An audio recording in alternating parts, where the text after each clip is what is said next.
Ladies and gentlemen, welcome to The Sex Debate, a JTV live debate on sex and intimacy before marriage, debating whether or not it is constructive or destructive to relationships. The idea of doing this debate on this topic has actually been swirling around in my head for a while. As I grew in my own Jewish observance in my late teen years, I made a personal decision to save myself for marriage. And this decision was met with some opposition from some of my less observant peers. How can you know if someone's right for you if you haven't been intimate with them? They would say. Aren't you preventing yourself from becoming more experienced in having relationships?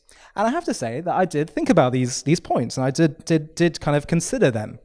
And I did some research on the great world of YouTube to see whether any formal debates have been done on this topic, to see whether these issues have been properly fleshed out, and there didn't really seem to be any. So here we are, tonight. This may be the very first formal live debate on the topic of sex and intimacy before marriage. Is it good or bad? Is it constructive or destructive to relationships? So here to argue that intimacy before marriage is beneficial for relationships is Jill Filipovic. Jill is American-born and a graduate of law at NYU. She is now a journalist based in Nairobi, Kenya, and she is the author of The H Spot, The Feminist Pursuit of Happiness. She's a contributing opinion writer for the New York Times and author of an article in The Guardian entitled The Moral Case for Sex Before Marriage. On the other side, arguing that intimacy before marriage is destructive for relationships is Gila Manolson. Gila is also American-born and graduate of Yale University. During her adult years, Gila began to explore her Jewish identity and now lives in Jerusalem as an observant Jew and is the mother of 7 kids. She's a best-selling author on relationships in the Jewish world, and her books have been translated into several languages. Gila is an international speaker in countless North American cities and around the world. So, can you please welcome our guests, Jill Filipovic and Gila Manolson?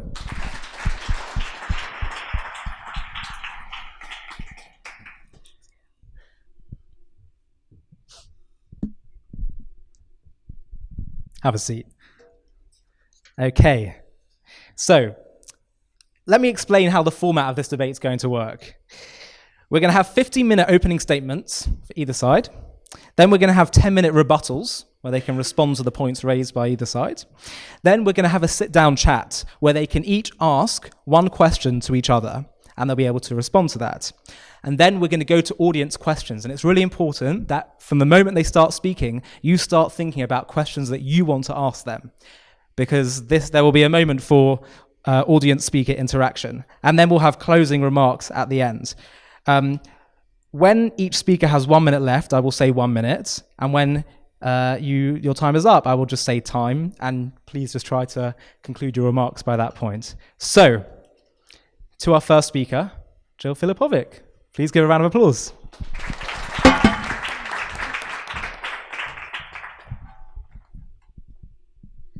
Thank you all for coming and for having me here tonight.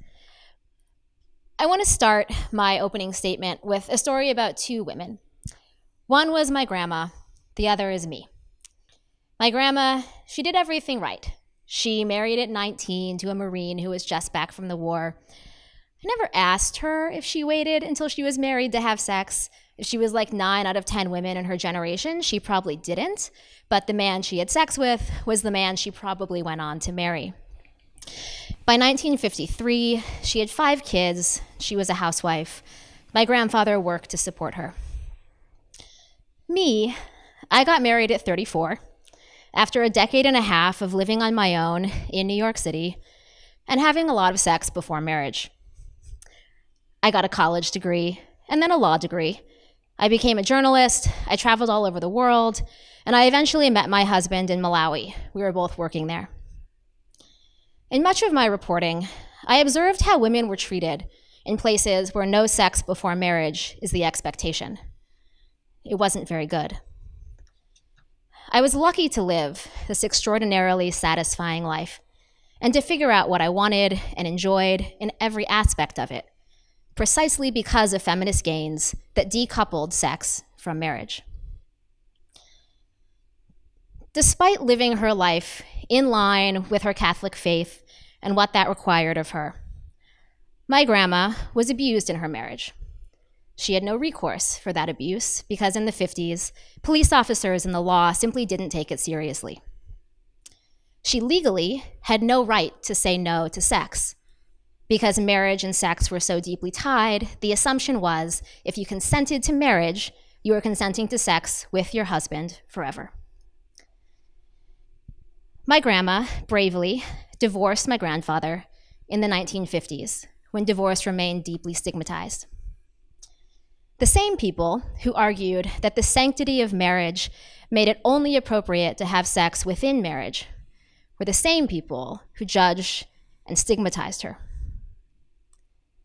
Today, 95% of Americans have sex before marriage. The numbers, I believe, are similar here in the UK. But we still tacitly accept the assumption that it's better to wait. This infuses our sex lives with confusion and shame, and it's deeply sexist. Men simply do not face the kind of harsh judgment women do for having sex. There's no equivalently stinging insult directed at men that's anything like calling a woman a slut or a whore. Men never have their morality questioned for not being virgins. It's women who are tasked with being sexual gatekeepers. Our bodies are portrayed as inherently sexually tempting, like we're objects to be stolen, and so we're told to cover up. We are taught that men are simply sexual beings, and that it's up to us to rein in their behavior. Here's a better proposition. Sex is a moral good. It's a moral good whether it's within marriage or whether it's outside of it. Sex is healthy and sex makes us happy. There was a study that came out a few years ago showing that couples who have sex once a week receive a happiness bump that's equivalent to making $50,000 more a year. Sex is good for your heart. It's an aerobic activity, at least sometimes. It's a stress reliever. It helps you sleep. And decoupling sex from marriage has been a nearly unmitigated good for women. It means now we pursue education in record numbers, we're ascending in the workplace, and we marry later in life than ever before. And these later marriages are better marriages for women and for men. Couples who marry after the age of 27 have lower divorce rates, and the chance of divorce goes down with each year after that you delay marriage. They have less conflict in their relationships. And relationships that are more gender egalitarian also tend to produce better sex. So in other words, feminism has been pretty good for all of our marriages. A variety of relationships in life, romantic and not, sexual and not, add incredible richness and build experience. It's how you become a fuller person. I'm personally grateful for the female friendships that I've had throughout my life. What they taught me about love and conflict and when to let go. What they taught me about sharing a home in an egalitarian way. I'm grateful from the previous romantic relationships. They're how I figured out what I wanted and what I did not want from a partner. It was through experience and growth that I learned that what I wanted at 30 was pretty different than what I wanted romantically at 20. And I'm grateful for the sex that I had, the good, the bad, the mediocre. I learned how to identify and honor my desires and how to voice them. I learned what didn't work for me, and I'm glad my partner had a similar experience. And I'm glad that I had a sexual trajectory instead of going from 0 to 60 on my wedding night. That's not a recipe for female pleasure or for good sex. I wrote a book, came out about a year ago, called The H-Spot, The Feminist Pursuit of Happiness. And for that book, I traveled around the US and I talked to women from a whole variety of backgrounds. And one of the women I talked to was named Samantha. She had grown up religious in North Carolina. She waited until her wedding night to have sex with her husband. It was devastating, she told me. She'd been told her whole life sex was bad, it was sinful, it was dirty. And then like that, she was supposed to flip a switch just because she got married and find it wholesome and pleasurable and fun. The human brain doesn't work like that. She's still working out her marriage with her husband. They're both in therapy. Her husband was horrified to learn she had been really not enjoying the sex that they were having, that she found it terrifying, that she would freeze up. But these norms sit deep in us, and they can create recipes for really, really terrible sex lives and really challenging marriages. The entire concept of virginity until marriage is bad for women. First of all, virginity is not real. There's no medical textbook that defines it. Doctors can't really tell you what it is. And even when you kind of push back on cultural definitions of virginity, you see that the whole thing falls apart. Is a lesbian who has had sex with 100 women but no men a virgin? What about a man who's only had sex with men? Is he a virgin? Nor do typical definitions of virginity really take female pleasure or sexual experience into account. There's also the reality that some women will simply never marry. For many others, like me, we'll marry later in life by our own choice. The assumption that women should simply forego sexual pleasure and sexual experience is inherently misogynist. And if you do marry, it's good to be aligned on a variety of things. Before I got married, we talked about how we handled money, where we wanted to live, whether we wanted kids. We talked about how we negotiated household labor, and because we lived together, we sort of figured that out one day at a time. And we figured out how we manage conflict. These are not things that you do once. These are trajectories and experiences and ongoing conversations. And when you talk about what you want for your marriage, it seems crucial to me that you would also talk about what you hope for your sex life. What are your desires and your likes? And do they line up with your partner? You simply can't have that conversation fully if you haven't had sex. It's purely theoretical. You don't know what the answers are. Nor do you know if you're sexually compatible with somebody. Unfortunately, you can't always force good sex. Some people don't quite fit together in that realm.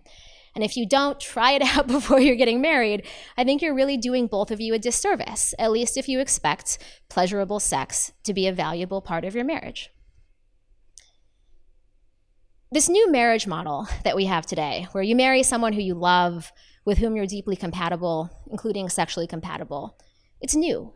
This isn't how human beings structured our nuclear families for most of human history. But it's such a gift. Human beings have always felt love and desire. Those things just weren't always channeled into a marital unit, and today we have the opportunity to let them be. That's incredible. And we should invite sexual pleasure into that model as well. Now, this doesn't mean that we divorce sex from morality. Rather, we talk about sexual morals and ethics, rather than pinning morality to an arbitrary date, a wedding night. A moral vision of sex is about how we treat each other and how we treat ourselves. Sex that's enthusiastic on both sides, that's pleasurable for both people. Sex where each partner cares for the physical and mental health of the other, and where sex is about pleasure and goodness and fun, and not about getting something or withholding something you want to get something else. We see sex treated this way, in this more progressive way, in places where women generally are treated better. It's not a coincidence that the virginity until marriage model pervades in societies and communities that are often deeply sexist in other ways. My grandmother's marriage was, by the standards of abstinence till marriage proponents, and by the standards of her time, a moral one, whereas mine is not all that it could be. That's a broken moral compass. I wish that my grandmother had been able to enjoy the freedoms that I do, and the kaleidoscope of experiences that I've had.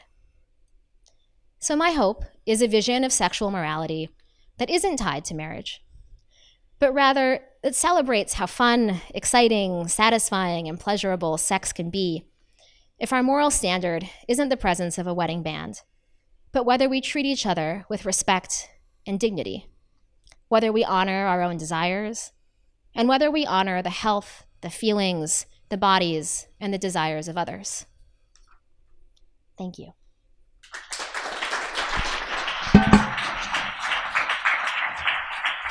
Thank you very much, Jill. Well within your time limit, so well done. Okay, and now, Gila Manolson, your turn, opening remarks.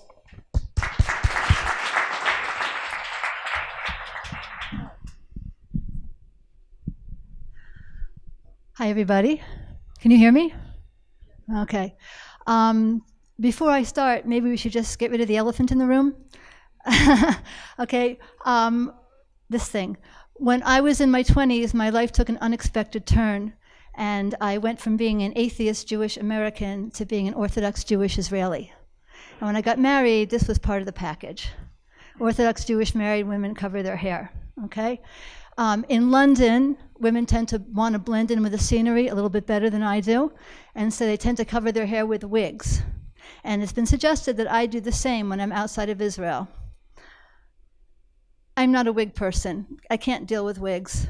And I developed a particularly strong aversion to them when I once mistook a wet, bedraggled wig that somebody left in my shower for a dead weasel. So I'm appearing before you tonight in my native Israeli garb, okay? So I obviously have a lot to say about what Jill said, but that's going to have to wait. I'm just going to share with you the remarks that I prepared. Let's start with what we have in common, Jill and I. We're both feminists, which means that we both feel very strongly about women achieving satisfaction in life, and men as well, I'd like to think. And I think we both recognize the important role that sexuality plays in achieving that ultimate satisfaction. How to achieve ultimate sexual satisfaction, I think, is where we're going to part ways. And it may have to do with the way in which we look at what a person is. I understand a person to be comprised of a body and a soul. The body is a part of me that wants immediate physical gratification, what feels good to me now. The soul is the part of me that aspires to things like meaning in life, values, purpose, connecting to something larger than who I am. So basically the body wants to sleep in all day, the soul wants to like jump out of bed early and, work for world peace, okay? And so we have this internal struggle going on, and it's a problem because Judaism believes that we should be working to achieve wholeness, and it's difficult to be whole when we have two opposing sides of ourselves fighting. So there's a brilliant solution to this, to resolving this tension, and that is take the desires of the body and use them to express the desires of the soul. In a relationship, what does the body desire? Sex. What does the soul desire? Not just love, more than that. Lifelong commitment and oneness. So use sex to express lifelong commitment and oneness, and voila, we have marital sex. Okay, body and soul united. But what this means is that when we're having sex, it's not expressing lifelong commitment and oneness. When the body is acting independently of the soul, or even in partial disregard for the soul's deeper needs, it can't be called an expression of the whole person. And it can't satisfy the whole person, because half the equation is missing. So a basic reason why Judaism opposes premarital sex is because in terms of achieving wholeness, it's just kind of missing the boat. You might say, but so I do plan on getting married someday. I am going to experience that ultimate satisfaction. What's the matter with a little partial grade B satisfaction in the meantime, right? Like even if, Mrs. Manolson, you say that, premarital sex is empty and meaningless, well, to quote Woody Allen, as empty, meaningless experiences go, it's one of the best, right? So what's wrong with it? So I'd like to suggest, actually, that there's some very practical reasons why I think people should think twice before having premarital sex. But before I share them with you, let's just talk about what sex is. Sex is not just physical, right? When two people have sex, or for that matter, when they enjoy any pleasurable physical contact, their bodies secrete a feel-good hormone called oxytocin. And oxytocin is quite amazing. It actually causes you to drop negative judgment against your partner, to bond with him or her, and to trust him or her. It actually does all this. Oxytocin manipulates our emotions. And it's been found that this is particularly true for women because estrogen, the female sex hormone, increases the effect of oxytocin, whereas testosterone, the male sex hormone, decreases it. Which means that women, or at least women with a healthy oxytocin response, which is not all women, but most women are going to be more likely to drop negative judgment, bond, and trust in a relationship than are men. So given that introduction, that's just what the science says, okay? Let me offer you, given our time constraints tonight, just 5 practical reasons why somebody might want to reconsider having premarital sex. And I realize I'm totally going against the mainstream here, but that's what I did when I became an Orthodox Jew, and I'm not going to stop now. Okay, first of all, not having premarital sex helps us maintain objectivity in a dating relationship. We people have a lot of things backwards in our lives, and one of them is that we tend to be subjectively, blissfully in love before marriage, and then we kind of flip a switch after we get married, and we start becoming objective, and very often, sad to say, critical and fault-finding. Okay, this is completely backwards. You're supposed to be subjective after marriage and objective before marriage. When you're dating someone about whom you may have to ask yourself, is this someone I want to spend a large hunk of my life with, or possibly even marry? Okay, you've got to be as clear as you possibly can.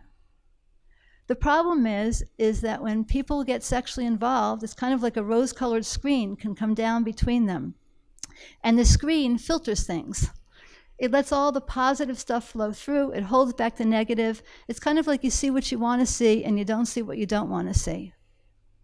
And the problem is that at some point down the line, and certainly after marriage, that rose-colored screen is going to lift. And then you may realize that you have made a really terrible mistake. And then, of course, there's all the emotional fallout, the disillusionment, bitterness, jadedness, etc., okay, pain. So I would argue that not having premarital sex helps people to keep their heads on straight and avoid the heartache of dumb emotional connections. Second, not having premarital sex makes it easier to discern if what we're experiencing could really be called the beginnings of genuine love. Love is a word that gets bandied around an awful lot, and I think people use it without having a clue what they're saying. For example, when I say, I love chicken, am I saying that I love the chicken? No, if I loved the chicken, I wouldn't kill it, cook it, and eat it for dinner. I build it a house in the backyard and sing it lullabies at bedtime. When I say I love chicken, what I'm really saying is I love the way I feel when I eat chicken. Eating chicken gives me pleasure. Who's the focus on? Me. Who am I really in love with? Myself. What's this called? Narcissism. So the question is, when you think you're loving somebody, or when someone tells you, I love you, is that the kind of love they're talking about? It can be difficult to know. Real love is other-oriented. It means looking into someone's eyes, and this person could be paralyzed from the neck down, sitting in a wheelchair, unable to give you any pleasure. And you just look at them and say, you're such a beautiful, amazing person. I just love you for who you are. That's true love. In my own dating experience, dating my husband, I found that not getting sexual was absolutely amazing at forcing us to ask the really hard questions that you want to answer, to know if you're building the basis of genuine love, other-oriented love. Do I respect him? Do I appreciate his or her values? Do I feel that we're bonded on a deep emotional level? Do I see us working together well? Is he a wonderful human being? It might sound paradoxical, but not getting physical and sexual actually makes it easier to create the psychic space in which you can see if the two of you can really bond spiritually. And so not having premarital sex actually makes it easier to know if what you have could be the real thing. Third, not having premarital sex helps us preserve subjectivity after marriage. As I said before, objectivity belongs before marriage, subjectivity belongs after marriage. I think Benjamin Franklin put it very well when he said, before marriage, keep both eyes wide open. After marriage, keep one eye shut. Great advice. Okay? And why is this so important? Because it's been found that one of the indicators of a long, happy marriage is the couple's ability to, get this, to maintain positive illusions. That means if I go through life thinking that my husband is the most wonderful person to have ever walked this earth, I'm going to be happily married forever. There's no way I can't be. But the second that I start thinking, well, I don't know. I mean, Tom was better. Bill understood me better. You know, John could deal with my moods better. Okay? It erodes that subjectivity. And we start moving into the realm of objectivity, which is death to a really strong, loving relationship. The Talmud has a brutal, brutal way of summing up this reality. The Talmud actually says when a divorced man and a divorced woman marry each other, there are 4 minds in the marital bed, meaning that we each drag our memories of our previous partner with us. And then the Talmud goes on to make an even more audacious statement. It says, and besides that, not all fingers are equal. And fingers, my friends, is a euphemism. Let your imagination run wild. Okay, in case you don't get it, the Talmud is saying that women will compare even the most intimate parts of their husbands' bodies with those of previous lovers. To quote a favorite line from my mother, you need this like a hole in the head. This is truly a case in which ignorance is bliss. So not having all that premarital experience to linger in your mind and create inevitable comparisons, and you know what, no matter how wonderful the person is that you marry, chances are in some area they just may not compare favorably to every single past partner, okay? Not having this experience allows you to preserve that kind of subjectivity that can allow you to remain blindly and passionately in love with your spouse. Fourth, not having premarital sex encourages people to become adults. I think we've all heard the phrases commitment phobia, extended adolescence, the Peter Pan syndrome. There are an awful lot of people out there, including at least one British celebrity I can think of, who seem to be very capable of making money, taking out mortgages on houses, conducting their lives, but when it comes to relationships and making a commitment to somebody, they're remaining in some kind of juvenile stage. This might be my personal bias, but I basically hold the ability to make a commitment as one of the major signs of adulthood, of emotional maturity.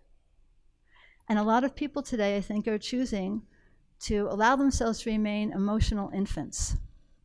I read the article that Jill wrote in The Guardian, which is very interesting, but there's one thing that she said there that really struck me, and it was that having premarital sex can make people more compassionate. I have to say, in all the years that I've been speaking on college campuses and for young professionals, no one has ever come to me saying, rhapsodizing about how people in this generation are so much more compassionate because of all this wonderful premarital sex they're having. I wish it were true. But compassion is another facet of emotional maturity. And I don't see premarital sex promoting emotional maturity. On the contrary, I think that not having premarital sex encourages people to grow up. And finally, not having premarital sex steers you towards the greatest pleasure that life has to offer. It's been found that married couples have more frequent sex than singles do. That, to me, would be one reason why you might want to get married sooner rather than later. But more than quantity, I think, is the issue of quality. 1 minute. 1 minute left. Thank you.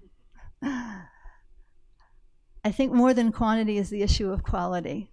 I think that most people who've been on both sides of the line and who are now happily married will tell you that there's nothing quite like sexual intimacy with somebody who is going to love you forever, who is committed to be with you forever, and who hopefully, because of his or her love for you, will actually still find you attractive as you age and your body goes to pot. I don't think anything can really hold a candle to that. And what makes me very sad when I speak on college campuses is not so much what these kids are doing with the hookup scene in America today. It's not so much what they're doing, it's what they're missing. They don't have a clue. And perhaps the biggest problem about premarital sex is that it can feel so good, it can make you forget everything it isn't. Not having premarital sex, I believe, simply steers you towards the highest high that relationships can offer. Thank you.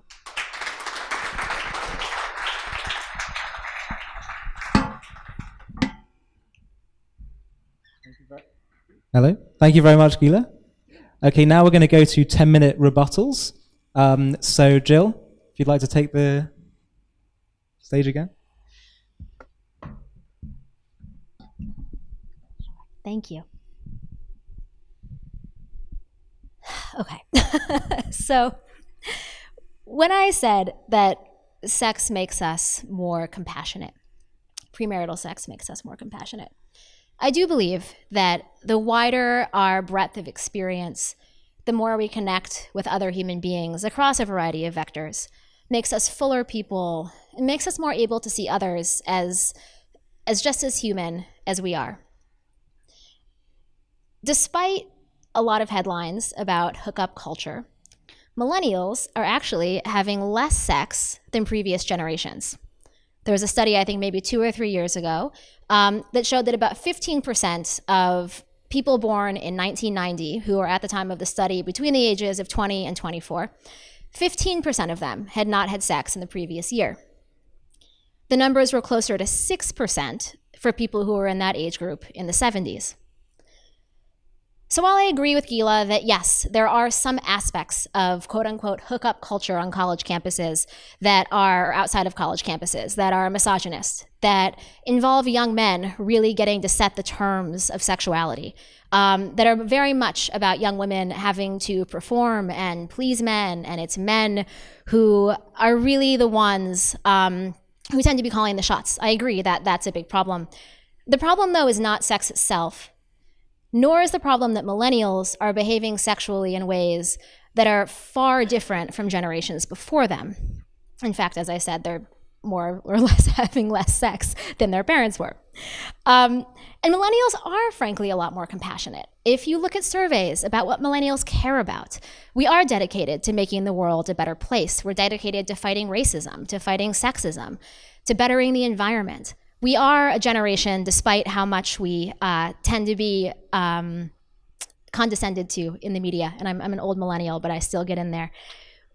We are a generation of young people who are idealistic and who are service-minded and who do want to improve not just our own lives, but the lives of others. And I think that the sexual morality that at least many of us are pushing for, one that doesn't hinge on marriage, that does hinge on respect and consent and sexual enthusiasm and sexual pleasure, reflects that bigger worldview. Oxytocin. I knew it was going to come up. It comes up in every debate on abstinence and sex before marriage or virginity until marriage. Oxytocin is a feel-good hormone that human beings release. It's a bonding hormone. But it's not a hormone that's only released during sex. Women release it when they're breastfeeding. We release it when we touch other people. Women release it so do men, but we release it in stressful situations as well. And one of the things that it does, at least among women when it interacts with our estrogen, is that women in stressful situations tend to go into tend and befriend mode. So we deal with stress by making connections, often with other women, which is part of the reason why women tend to have such deep and important friendships with each other. Oxytocin isn't something that you're going to use up by having too many female friends and then be unable to bond with a man for the rest of your life.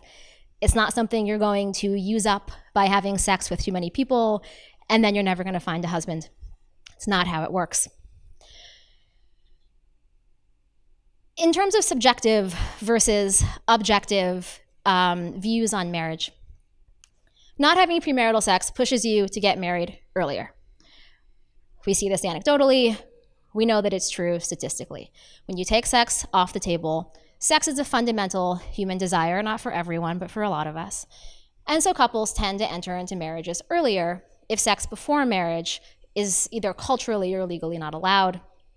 We saw in the United States that there was this huge uptick in early marriage in the 1950s, that the average age of first marriage was rapidly decreasing for the entire history of the United States. And then it ticked, average age of first marriage was rapidly increasing in the US. And then in the 50s, it ticked down.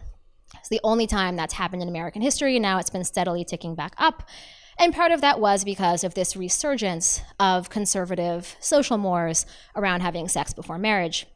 It meant that the height of teen pregnancy in the United States was in 1953. It has never been as high since. The difference is that most of those women were married. If you want to be objective about marriage, and I agree you should go into a marriage with both eyes open, you should be objective about your physical connection as well. The idea that ignorance is bliss is going to mean that sex is maybe not so blissful. Maybe you get lucky. Maybe you end up marrying someone with whom you have a deep sexual connection. But as I suspect those of us in this room who have had sex before know, just because you really like someone or get along with them or think they're smart or interesting doesn't mean that the sex is going to be satisfying. And sure, you may not know any better, but I suspect a lot of women have kind of a little tickling suspicion that maybe what they're experiencing in their marriages is not as good as it could be. One thing Gila said that I really, really liked and agreed with is that the ability to make a commitment is a marker of adulthood. I don't think that commitment has to be marriage. I think it can be a commitment to getting up and going to work every morning. I think it can be a commitment to paying your own bills. I think there are a lot of ways to be an adult. But I'm not sure why using sex to manipulate someone into making a commitment, into forcing that commitment before someone is perhaps ready, is somehow a marker of responsible adulthood. To me, that seems quite juvenile, quite irresponsible. So am I almost out of time? I'm good. All right. Okay.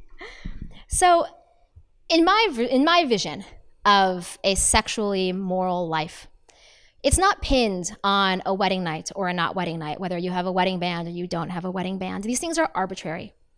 The idea that sex could be sinful and bad and bonds you to a person and closes your eyes one day, and then the next day it's good and moral and joyful and totally okay. Almost nothing else in our lives works like that. We don't say that you can only eat pizza with somebody with whom you have a deep moral connection, that you can only have one best friend and there can be no others, or that relationship is somehow not nearly as valuable. We understand that human experience is varied, that it is rich. And we understand that we're able to have a variety of connections with a variety of different people across a whole variety of vectors. And that relationship A doesn't necessarily make relationship B less important, less valuable, or less likely to succeed. If there's anything we know from the history of feminism in the US is where I come from, so that tends to be my touch point, but all over the world, it's that it is absolutely crucial for women's empowerment and for our success to decouple sex from marriage. There's a reason why, after the invention of the birth control pill and after the legalization of abortion in the US, we saw women surge into colleges, we saw women surge into the workplace. There's a reason why, when you limit access to those things, women suffer, and women aren't able to achieve on par with men. I've been talking about women a lot because I'm a feminist, and that tends to be where my heart lies, but having a progressive view of sex before marriage is good for men, too. I think there's still a lot of work that we need to do on masculinity in our culture. But our stereotype of men is that they're these kind of voracious animals and all they want is sex and they're unable to control themselves. And it's up to women to be the sexual gatekeepers, to be the people who put on the brakes, that men are always going to push forward and women are going to do this dance of saying no and pushing back. I think that really strips men of their humanity too, and of their ability to be seen as full people with a range of desires. Unfortunately, this idea that sex must only stay within marriage because otherwise men will sort of go nuts and be totally rapacious, and women will never be able to convince them to marry us, feeds into and perpetuates some of the worst stereotypes about what men are. 1 minute. And it compromises their humanity. Sex before marriage is obviously a decision that anyone should have the ability to make on their own. I would say, though, as a cultural norm, these things matter. It's not just about whether I have sex before marriage or I don't, or you do or you don't. It's about what we value as a society, what we think women's roles are, what we think the role of sex is in a relationship. And at least from what I've seen in my life, it's almost impossible to value women as full, wholly formed, and equal human beings, and also expect us to be sexual gatekeepers who don't have sex until our marital night. Thank you.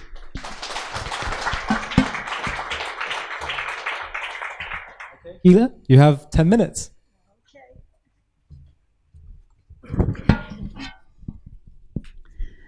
I was struck, by the way, on a couple of occasions, Jill talked about this idea about marriage being sinful, or thinking of it being sinful, on your wedding night having to go to it being something pleasurable.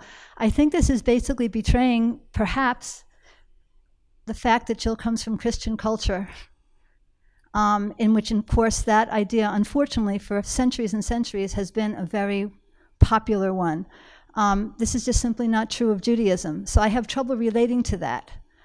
Even before I became religious, I guess just part of my Jewish heritage was that I always had a very healthy attitude towards sex. I could discuss it openly with my mother and my father, for that matter, and it was something I was looking forward to.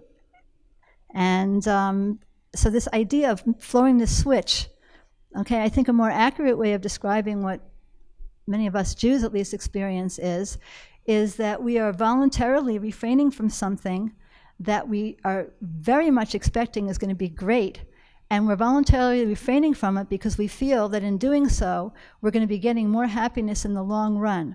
We feel that we're going to have a better chance of choosing the right person for the right reasons. And then when we do have sex, we feel that that sex will be expressing a very, very deep spiritual bond, as opposed to something which could prove to be fleeting and transitory.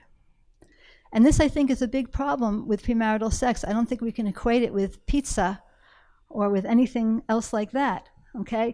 Sex touches a very, very deep part of who we are, if we want to acknowledge it. And I don't think it's something we can play around with so lightly. I think there's a lot of things we can experience out there, a lot of things we can do. I personally, again, my bias, living in an Orthodox Jewish community, I know Orthodox Jewish women, lawyers, investors, veterinarians, you name it. And whether they had sex before marriage or not has had absolutely nothing to do with how successful they have gone on to be or anything they've accomplished in their life. So I think it's just a slightly different perspective there. In terms of this idea that how do you know what you're getting if you haven't tried it out? Or I think, as it was more commonly put to me in my classes years ago, you don't buy a car until you test drive it, right? This is a really interesting question. It's an excellent question. And I remember that I had to ask myself, since was not naive, why did I never ask myself this question when I was dating my husband?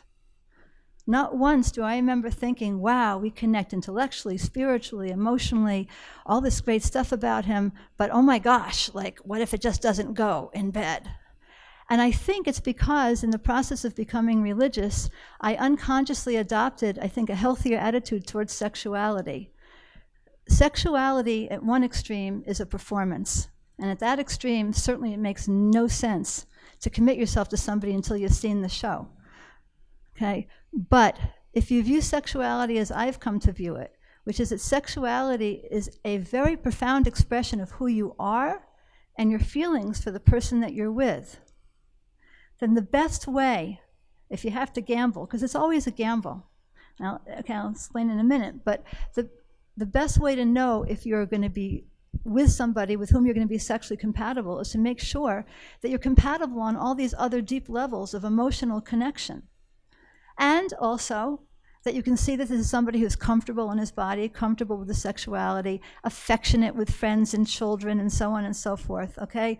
You have to be maybe taught how to surmise this about somebody, okay? But the point is you want to marry the right person, and then you have a pretty good, I would say at least 95% chance that the sex is going to be equally good, because people don't change as a Dr. Jekyll, Mr. Hyde thing from who they are in real life to who they are in bed.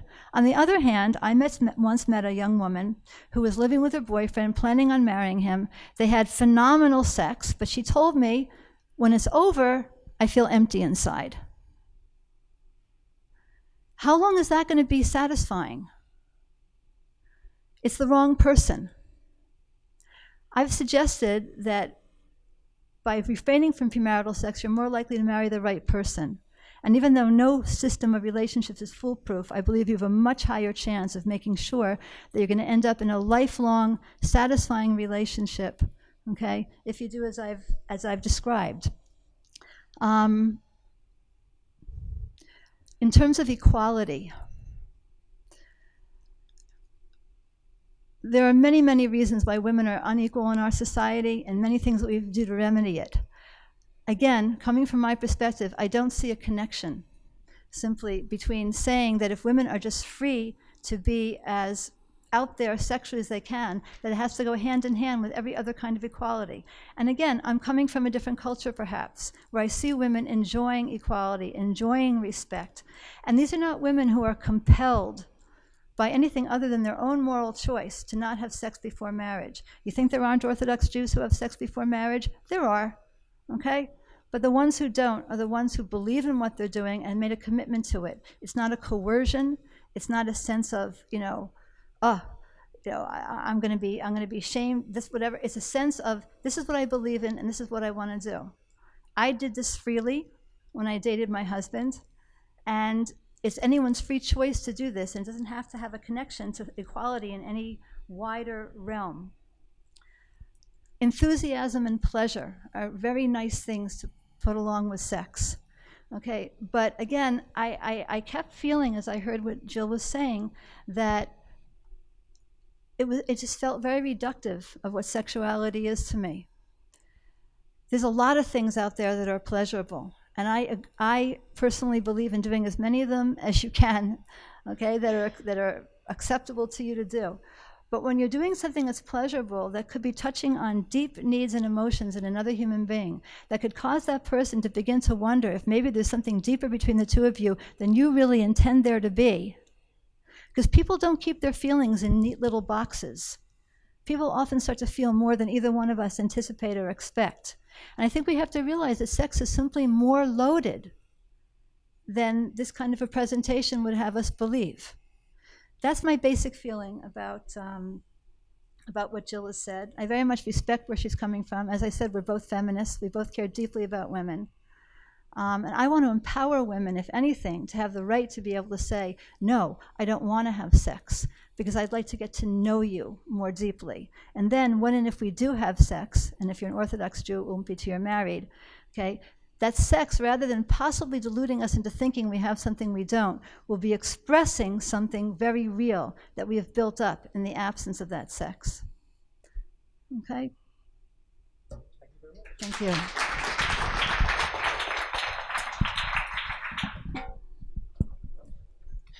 Okay, so now we go to part 3. Part 3 is the opportunity for Jill and Gila to ask each other one question. So seeing as Gila's spoken, I think we'll go back to Jill and I get to ask Gila a question. Anything you want. Sure. Excuse my throat lozenge. I'm a little bit sick. So, Gila, what you said that probably struck me the most was that this has nothing to do with equality. That there's no connection between this norm. Doesn't have to be. Sure, but that there doesn't have to be a connection between this norm of no sex before marriage and equality for women. So I'm curious then, I mean, how do we explain the fact that in every country where women are treated the most equally, women have the most rights, places that are the most egalitarian in the world, also tend to have sexual mores often taught in the classroom that are a lot closer to what I was outlining as a feminist ideal, have largely decoupled sex from marriage, whereas places where virginity until marriage is very much still the social expectation across whole societies, women are, in at least every country that I know of that I've been to, women are very much treated as second-class citizens and are not treated equally. Okay.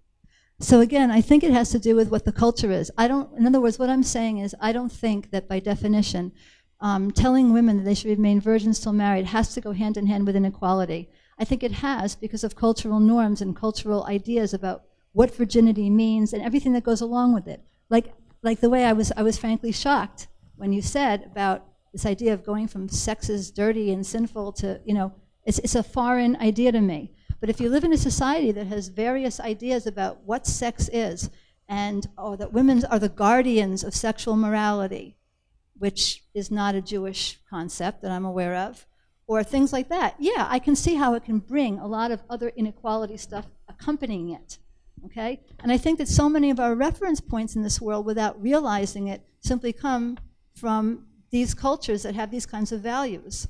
I remember once a Jewish instructor in a school that I was taking some classes in once said to me, and I don't mean to be offensive to Christians, but he said, we're all Christian under our fingernails. In other words, we've all been unconsciously influenced by values that simply are not Jewish values. And again, I look around me and I just see women being treated equally, being treated respectfully.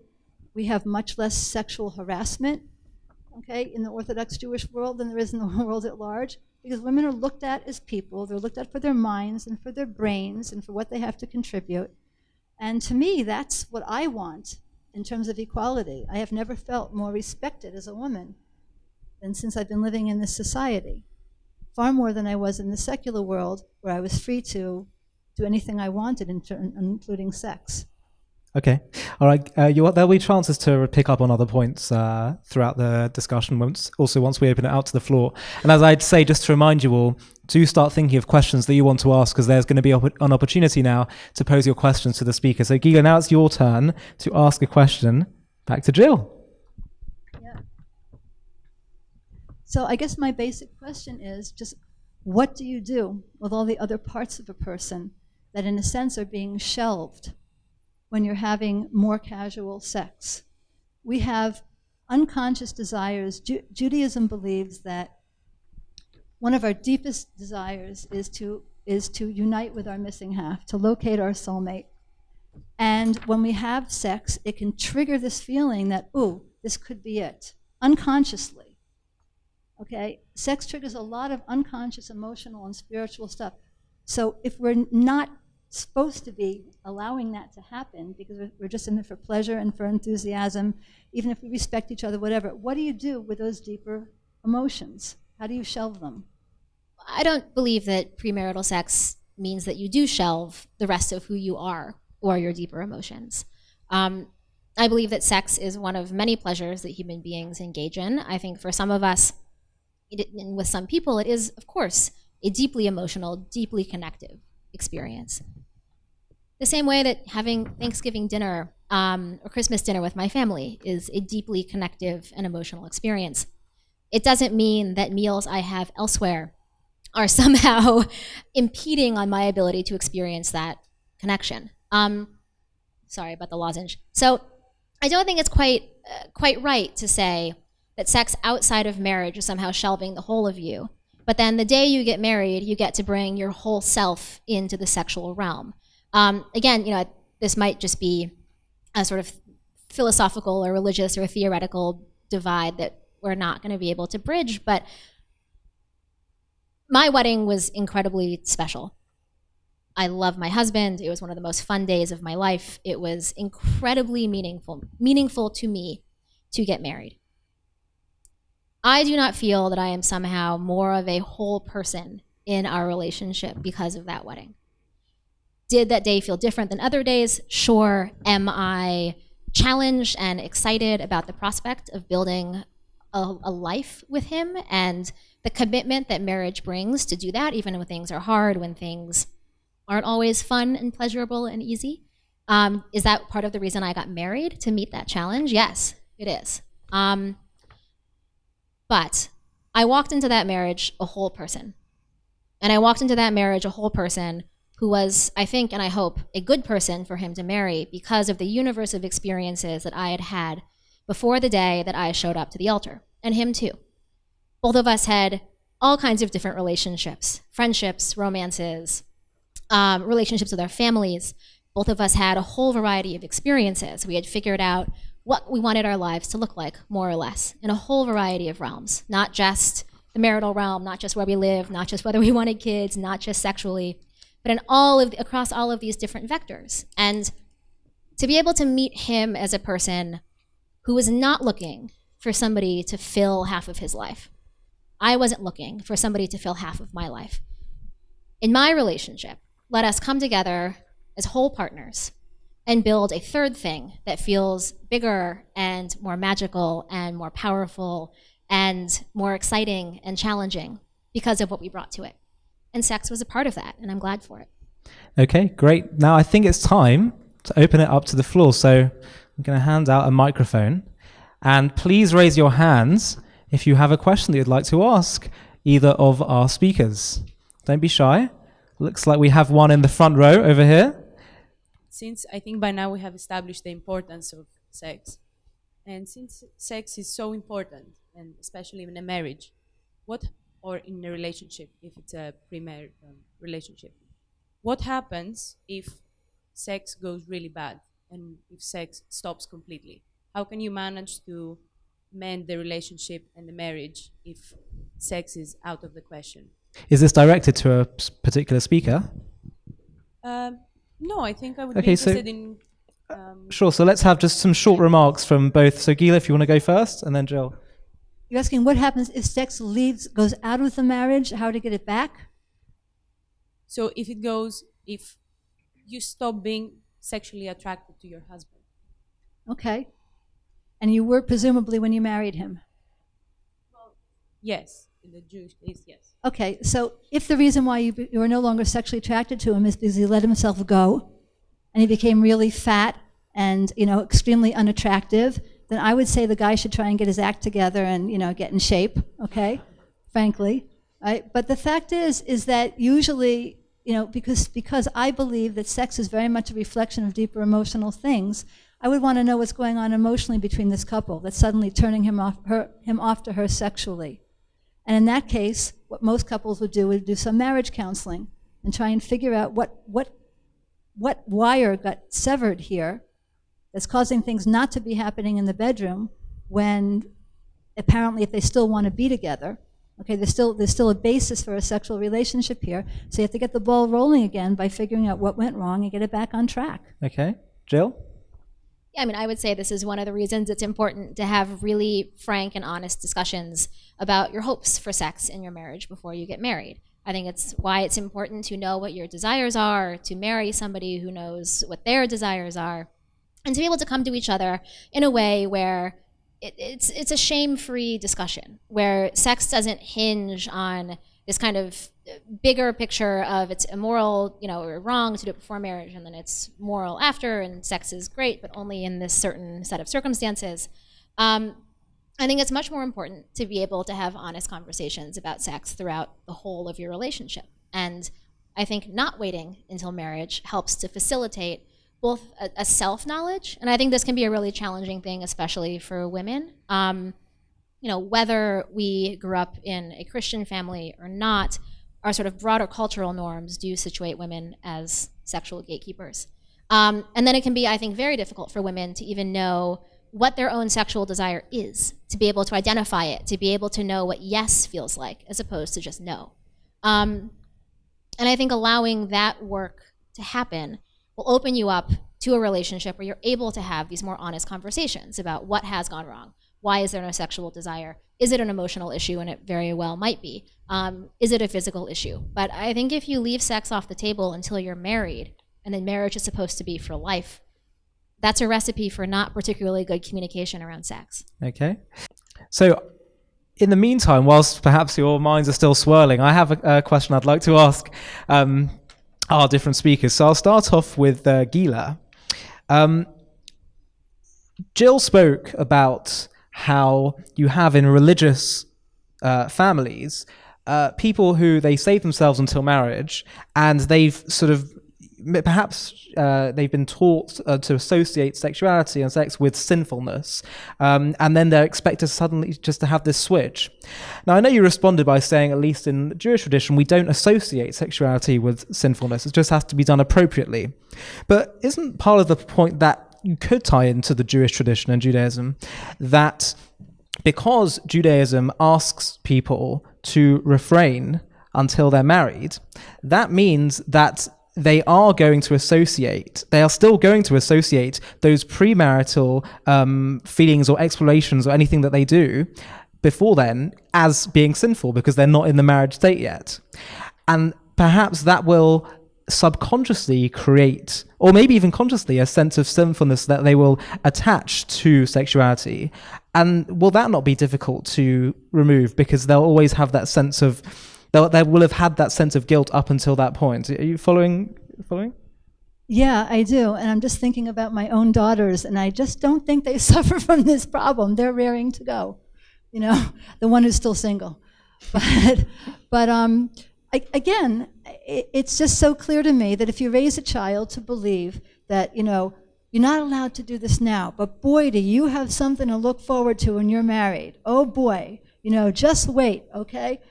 It doesn't have to be anything negative at all. But if they do explore it at the time, then they will associate negatively with sexuality, and that might have an effect on... I don't know if they're going to associate negative with sexuality. I think they're going to feel that they basically didn't live up to their highest aspirations for how they could use their sexuality. There's a difference between saying that sex is negative and saying, I didn't use it in the way that I really could have used it when it could have served my higher purposes. Right, okay. The question for Jill.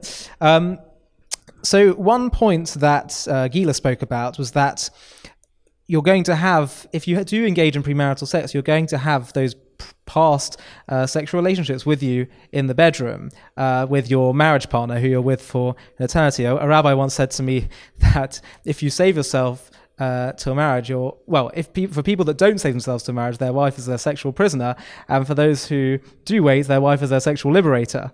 And one of the points that they raise is that you have these past experiences that you're comparing to.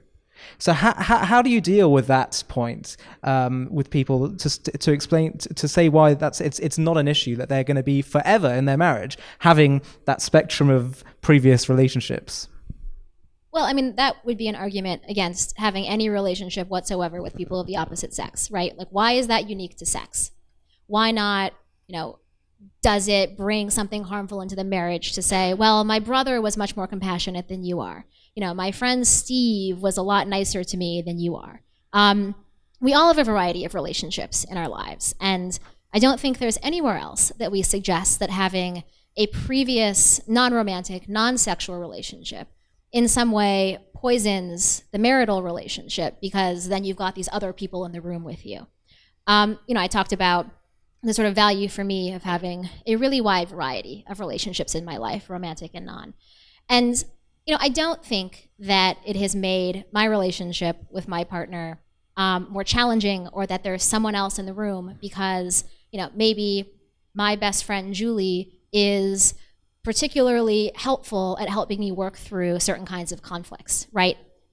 When I'm working through a conflict with him, Julie is not the person who's on my mind. I'm working through the conflict with him.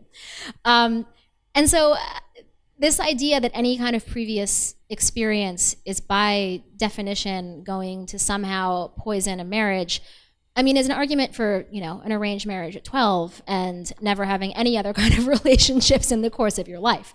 I don't see why we should assume that sex is wholly different from the entire way that we live our lives otherwise. Okay. Do we have any more questions from the floor? Yes. Okay. Yeah, I wanted to know if you had a conversation with your husband about sex, or if it was like after you get married, like it was, okay, let's see what's going on. I'll be very honest with you. I just intuitively didn't feel the need to. I have friends who definitely did. They definitely did. When things were getting really serious and it looked like they were going to probably get engaged, they thought, okay, this is a time to talk a little bit in appropriate ways. They felt about sexual preferences, how often, this, that, whatever. And there's no reason, absolutely no reason why you can't. And I think for a lot of people, it's very necessary and healthy. When I look back on it, sometimes I wonder, like, why didn't I? And the only answer I can come up with is just that I intuitively felt that things were going to be good. And maybe I was lucky, but you definitely can have this conversation. There's no reason why not. Any general questions? Yes, general question. So I work in a Jewish organization that support women in domestic violence, and there is no correlation that I've seen between premarital sex or women that saved it for marriage and have had sex. Like the abuse or sexual harassment, sexual violence is the same. So how, like, because you said that in more religious communities it's less, but that's not what I have seen working with these women. Okay, so Gila, So it's go back to you. Gila. Oh, so me? Yeah. I think, who's this? Yeah, You directed at Gila, right? Yeah. Because you said that there's less sexual harassment. And working with these Jewish women, I haven't seen that there's any less sexual harassment for women who have waited for marriage and for women who didn't wait for marriage when having sex. Okay, first of all, in terms of the women that you've seen, obviously you're seeing the women who have been harassed and the women who have been abused. Do you have statistics on how many, religious versus non-religious women are abused or are harassed? We don't go by that. It's 1 in 4 women are abused. That's the national statistics, and we don't believe that there's any difference between Jewish women being abused and non-Jewish women being abused. Okay, I didn't talk at all about abuse. I think that's a whole different conversation that we can have if you want. But when I talked in terms of harassment, it's been my simply observation, I don't have statistics any more than you do apparently on this topic, that in a society in which women are respected very much as people, that seems to be, to me, much less sexual harassment than in societies in which women are presenting themselves much more sexually and provocatively publicly. This is a whole different topic, though, than the topic of this evening. Right. I have statistics. Okay, sure. So it used to be, when virginity until marriage was the norm, and it was highly socially stigmatized to have sex outside of marriage and women married early, that domestic abuse was rife and common within marriage. It remains rife and common within marriage, but it's actually significantly gone down. And one of the reasons that researchers suspect that actually women who are married tend to have slightly lower rates of domestic violence than women who are not married is because we've pushed the marital age back far enough. Women are now free enough to use things like birth control, to have sex before marriage, to not marry the first guy that they date at 18, that they end up not marrying the abusive guys. Some of them still do. Some men turn abusive after marriage. But actually, feminism, birth control, this increasing norm of having sex before marriage and establishing multiple relationships has enabled women to leave abusive marriages. I think we've also seen is that far fewer men are now killed by their wives because feminists and groups like yours have given them safe shelter, have given women the ability to pursue criminal charges, and have helped to lower stigma around things like divorce and on things like abuse and on things like premarital sex. All of these things do go hand in hand, and it has increased women's safety, it has made marriage better, and it has helped to decrease domestic violence rates in marriage. As for the harassment question, I think that there's a big difference between the way that men treat women who they see as part of their kind of in-group and who they see as part of an out-group. I lived adjacent to a Hasidic neighborhood in Brooklyn, and I got harassed a lot. And, it was because I'd be walking down the street in shorts and a tank top, and that was not considered by some men, obviously not the vast majority of them, but by a small handful, as appropriate female behavior. I've been harassed on the street very often in very conservative cultures where women do cover up. I have not noticed, living in New York City for 15, 17 years, any correlation between what I'm wearing and whether or not I get harassed. The correlation tends to be what the men think about women moving through public space. And I have noticed as well a correlation that men who think that women are sexual gatekeepers and are responsible for being modest are the same men that are perhaps kind of benevolent sexists to women in their community, to women who do play by the rules, that those women are treated very well, but that women who don't play by those rules are subject to a whole different set of treatment. Okay. What I'd like to do now, because we're running out of time, is I'd want to ask two final, I think, pinpointer questions to either of you, and then we'll go into closing remarks. So the first thing I'd like to do is go back to Gila. So, Gila, one of the issues that Jill has raised is the issue of, well, you argue that experience sort of helps you. Experience is dangerous because it can make you objective and have all this kind of comparison. But Jill responded in this Q&A session by saying that why we don't apply that to other areas of life, or we sort of say that when it comes to emotional relationships or just, friendships, that it has to be sort of exclusive, and that if you have, that you'll be, when you're with your partner and when you marry them, you'll be thinking, there's the danger that you'll be thinking, well, my friend is nicer, or my previous partner was a nice person, whatever. So why are you sort of limiting this purely to sex? So I've actually been baffled all along at the degree to which Jill equates a sexual relationship with a Thanksgiving dinner, or with pizza, or an intimate sexual relationship with a friend. They're completely different worlds. There's a depth and a profundity and an intensity and an intimacy that occurs in a sexual, intimate relationship that's not there with a friend.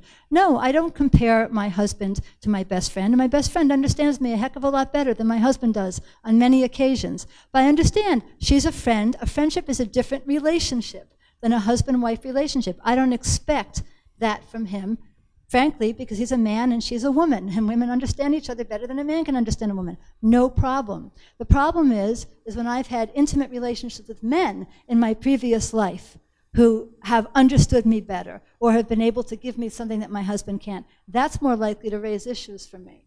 So I think just an ongoing theme in this discussion is just the idea of, do we see a sexual intimate relationship as being something incredibly special and incredibly different, or is it just one of life's experiences? Okay? And in terms of this idea about experience, I would just simply also point out that if all this premarital experience were paying off, and we are getting so much more wiser and so much more educated and so much more prepared for a relationship, I personally would have expected to see a really, really significant drop in the number of divorces and unhappy marriages that there are. We should be the wisest of any previous generation. I mean, you know what kids are doing at 13 today in America? Okay? And I don't see that happening. I would expect that we should be enjoying a record high in marital bliss because we are getting so much great experience. And I can only include that all this experience might have a downside to it, might not be everything it's cracked up to be. And maybe spending the time working on ourselves and growing and becoming more emotionally mature through other channels might better prepare us for marriage than playing the field for however many years. Mm-hmm. Okay, Jill, Gila spoke in her introductory speech about the importance of being objective when discerning who your marriage partner is going to be before, and then after you get married to become subjective. And I actually remember a few years ago listening to one of Gila's talks online where she said that she was approached by a woman who had been married perhaps for 6 months, I can't remember exactly, and she said she was thinking about getting divorced. And the reason was because she felt that her husband wasn't smart enough. Is that correct? Was it this you guys listening to? Yeah, and Gila was surprised because I think most of us in this room would agree that we can figure out whether someone is relatively intelligent within the first few minutes of meeting them. And it turned out that they were quite intimate from early on in the relationship, and that sort of clouded the person's objectivity. So my question is it really possible to avoid becoming totally, or avoid the danger of actually determining who your marriage partner is going to be while being clouded by sort of the intimacy and the infatuation and the lust and all that kind of stuff before the marriage, and then, not having that more objective stance of determining all the other person's characteristics? Is that not a danger that can take place by engaging in relations before marriage? I think it's definitely a danger that can take place, but not because of engaging in sexual relations before marriage. In terms of having your vision clouded by lust and desire and excitement, I mean, those are for a lot of us the kind of early stages of any crush or any romantic relationship. And that stuff's fun, it's exciting, it's good. I hope all of you get to feel that. And I hope you get to feel it multiple times. It's being excited and lustful about another human being. It's a good time. It's really fun. To me, the issue comes in is when you jump into a marriage before, as Gila said, you really objectively know somebody. I actually think telling people to wait until marriage to have sex encourages that kind of early leap, right? Because then the incentive becomes, well, I really, really, really lust for this person. I really like them. They're so smart. They're so perfect. They're amazing. My heart beats out of my chest every time I see them. But we can't, this one thing is off limits. I can only show them the sort of full scope of my love for them if we're married. So let's do this thing. That to me is a pretty bad way to enter a marriage. By contrast, if you enter a marriage the way that women today and men today increasingly are, which is in our mid-20s, late 20s, early 30s, 40s and beyond, there's no kind of arbitrary timeline. You're less likely, I think, to jump in head first before you really know somebody. You date for a while. You live together. You have this much slower trajectory, both a physical trajectory, but also an emotional trajectory and a practical trajectory. You see how you blend households. That I think does really help to kind of pull back the curtain and help you figure out, is this somebody who I can live a life with? Gila mentioned divorce rates. Divorce rates have been dropping steadily since the 1980s. There was a massive uptick in divorce rates in the 60s and 70s when divorce laws were rapidly liberalized. And that is kind of for obvious reasons. People were staying married and it was hard to get divorced, and they were married to people that they didn't like or get along with. And so you had this huge uptick of divorce kind of immediately post-second wave feminism. And it's been decreasing ever since. And what you see is that women and men who are most able to access the kind of feminist dream, so women who are college educated, who are financially independent, and who are stable, also tend to be the kind of women who marry in their late 20s or early 30s or after. And those marriages are the most stable, the happiest, and the least likely to end in divorce. Almost none of those women are saving themselves for marriage. Premarital sex is a norm in those communities, which I think is pretty good evidence that more feminism is better for marriage than more tradition and less sex. Right. Okay, and I think just before we go to our concluding remarks, I have to pick up on this point that Jill's just made, because I think it's really fundamental. This issue, Gila, the issue of actually you could flip your argument on its head and say, like Jill just said, that actually some people, if they hold themselves back till marriage, their sort of desires will be so strong that they'll have to jump into it, and actually crushes will dissipate over time. And perhaps that person you saw was an exceptional. She jumped into it quite quickly, who said that he's not smart enough. But in most cases, they will actually get that clarity over time. Just quick, will you deal this quickly? Because we want to get to the quick remarks. Yeah. She didn't jump into it quickly. They've been living together for 2 years. Okay. But in any case, I simply want to point out that, yeah, you could say that, oh my goodness, if we can't have sex, we're going to be unconsciously driven to get engaged and married more quickly so we can just finally have sex already. I think what Jill has forgotten is that when people contemplate getting married, if they're planning on being loyal to their spouse, on the one hand, getting married means, yes, I finally get to have sex with this person. On the other hand, it means, but not ever with anybody else again. And what I've seen is that people will take a little look out there and they'll realize there's an awful lot of attractive people out there, and I'm just going to be with this one, and I'm suddenly closing off all my options. And that tends to put the brakes on any impulsivity that might drive people to get married prematurely simply because they want to have sex. Okay. Right. Let's now go to concluding remarks. So, Jill, we okay to start with you? 5 minutes, okay? You can take this microphone. Thank you all for your really interesting questions. And Gila, who is a very challenging and worthy opponent, I've really enjoyed listening to your points, and I feel like I've learned a lot. As you said, I am coming from a not particularly religious, but a Christian cultural background. And it's been really interesting to hear this debate kind of reframed from a Jewish perspective. So thank you very much. I want to just take a moment and touch on some groups that it seems like have been sort of left out of today's debate. LGBT people who in many places in the world don't have the option of waiting until marriage to have sex because they're not allowed to marry people of the same sex. People who never marry, who don't want to marry.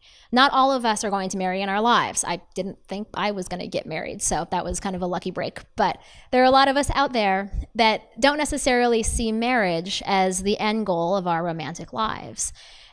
There are a lot of us out there for whom marriage is off the table. There are a lot of us out there for whom this whole concept of premarital sex or postmarital sex, or even how we define what sex is, doesn't fit into the kind of boxes and assumptions that we've been using tonight. So I just want to touch on that to make clear that there are a lot of folks who I would imagine are watching or maybe are in the audience tonight who feel like this whole debate is wholly irrelevant to their existence. I'm going to keep this pretty short and just note that what I hope for all of you in the audience and for folks that are watching at home is that tonight's debate has made you think about the ties between how we view sex and how we view women, how we see women as objects that still kind of embody sex itself, that sexuality isn't something that we necessarily have, but something that we give to others, that we negotiate. Whereas for men, sexuality is still largely seen as kind of a driving force in their lives and part of a kind of spectrum of life experiences. How for men, we determine morality by good acts or bad acts, by doing great things or terrible things, by being kind and compassionate, or by being cruel. And for women still, in too many parts of society, we define morality as what we do with what's between our legs. I hope that this debate has challenged some of those assumptions. I hope I've laid out the ways in which I think our culture would be healthier, that our relationships would be better, and that we individually would be happier if we had a moral view of sex that was about treating people well, that was about caring for ourselves, for our mental health, for our physical health, and for our spiritual health, that was about caring for those things in our partners as well, and that wasn't premised on an arbitrary deadline of sex is less than ideal or wrong, or I realize sinful may not be the vernacular that's relevant to all communities, but that is at least not calling you to your higher purpose or highest purpose before marriage, and then the next day or that night, all of a sudden it's fine and dandy and wonderful and joyful. I would hope that folks here have thought about what it means to have no sexual activity until your marital night, and what that must or what that can feel like. That for many of us, sex is a trajectory from the time you first have a crush on somebody or hold hands or kiss to a whole spectrum of other sexual experiences, and that it's pretty unusual to go, or perhaps not unusual, but I would argue not ideal, to go from zero to full penetrative sex in one night, having had no other experiences. I would argue that's a recipe for bad sex for women. It's one in which sex is defined by male experience, by male desire, and by male pleasure. That doesn't really take into account that the sex that women tend to find the most pleasurable and the most enjoyable is not always the sex that we talk about when we say no sex before marriage. And I would hope that you've thought through what it means to be an ethical and a moral sexual person outside of this arbitrary deadline. I hope that all of your sex lives are good and satisfying, however you make the decision to have sex, if you have sex.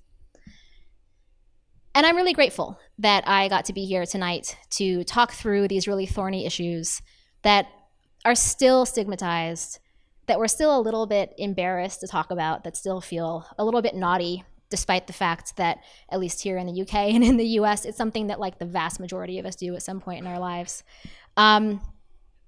So thank you all for being here and helping to break down that stigma, and for listening to me.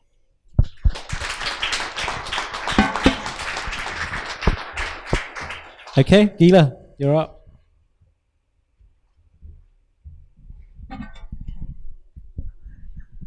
Again, if I haven't made it clear before, okay, a lot I keep hearing this recurring theme about a certain sexism that exists in the society that Jill is from that I have not personally experienced in my own community.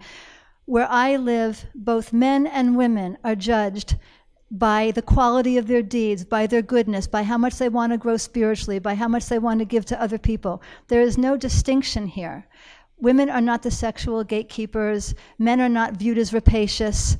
This is all I understand, and I think that if I was in the society that Jill has been brought up in, I very well might be her, because everything she says makes complete sense given those norms. I'm coming from a place that simply has different norms, and so a lot of this stuff simply just doesn't strike me as relevant.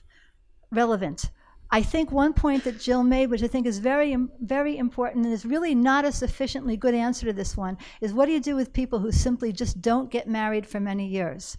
And I have to say that in the Jewish world, we definitely do believe in marriage, big time. We honestly, honestly believe that everyone should get married, and I'm saying this completely unapologetically. But not everybody finds their soulmate so quickly. And you do have this really thorny issue of people who have to hang out there year after year after year, hoping to find the right person and not being able to. And I've seen that among my children, I've seen it among friends, I've seen it across the board. It is not easy. And the way that I know that people get through it is they simply feel that even though this is a larger challenge than other ones in life, that there is a tremendous benefit to delaying gratification if you're clear about what your goal is. And delaying gratification is something that we all do in our lives. This might be a bigger call than other ones. But for example, every time that you decide not to go to a great party so you can study, so you can pass a test and get a high score and get a good GPA, grade point average, and get to a good university, you're delaying gratification. People do that for years. If Jill went through law school, I'm sure there must have been a lot of good parties that you missed in law school, okay? And the people who aren't able to do that, who want their fun now, are the people who at age 35 are still living in their parents' basement smoking pot all day, okay? So there is this thing called realizing I have this great goal in life, and no matter how difficult it gets, I'm going to go for that. Okay? I thought maybe I would just end with a story a cute little story that sums up some of what I'm trying to say. Many years ago, I was sitting on the couch, and my little daughter, who was then 10 years old, was sitting next to me, and it was one of those sweet mother-daughter moments. And we were each reading our books, kind of snuggled up, and she looked up at me and she says, "Ima," which is Hebrew for mommy. And I looked down at her and I said, "What, sweetheart?" And she says, "When a mother and father get divorced, who gets the kids?"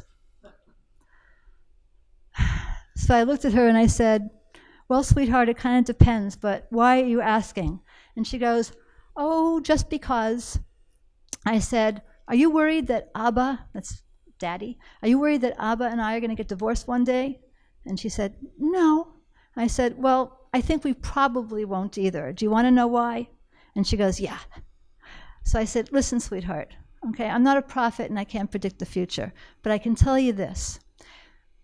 And I was talking to a 10-year-old, remember, okay? So I said, because of the way your father and I behaved when we were dating, I felt that the part of him that I really saw, I spent time getting to know and really started to love, was who he is inside. And that's the part of me that he saw and also really started to love. And I said, "You know what, sweetheart?" I said, "Your outsides change, but your insides don't." 1 minute. So if Abba and I love each other for who we are inside, we'll probably always love each other, and we probably won't want to get divorced. Okay? I really believe very strongly that getting to know somebody on a deep spiritual level, having deep conversations, spending non-sexual time together is the best way possibly to assure not only that you're with the right person, but you're going to have that deep, intense emotional bond that's going to underlie and tremendously empower sex. Judaism believes in empowered sex. And the way to get it is to make sure that you have your spiritual relationship in place so that sex can be an expression of all of that depth and profundity. And that is also what I wish for everyone here, that no matter how you continue to or decide to conduct your social lives, that you all end up at some point in your life, I do believe in marriage, happily married to someone whom you love for who he is and who loves you for who you are. Thank you very much.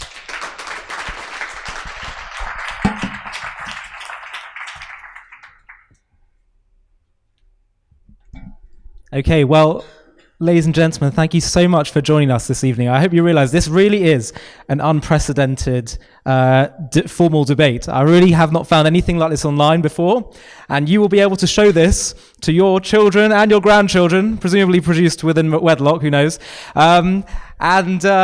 This is something that I think a lot of people will benefit from, because they'll be able to weigh up these kind of important decisions in their heads, and they'll hear from our two speakers. And I'm so grateful for Jill and Gila for coming here. Gila came all the way from Israel. Jill came from Kenya, Nairobi, and they're going off in the next couple of days, and we're so grateful that they came here, that they made the time to think about the discussions, that they engaged, that you all came here, even though I know it wasn't so easy to come here all the way to East London, and that you engaged and asked questions, and we're so grateful. But most importantly, we're grateful to Jill and Gila, so can we please give them one final big round of applause?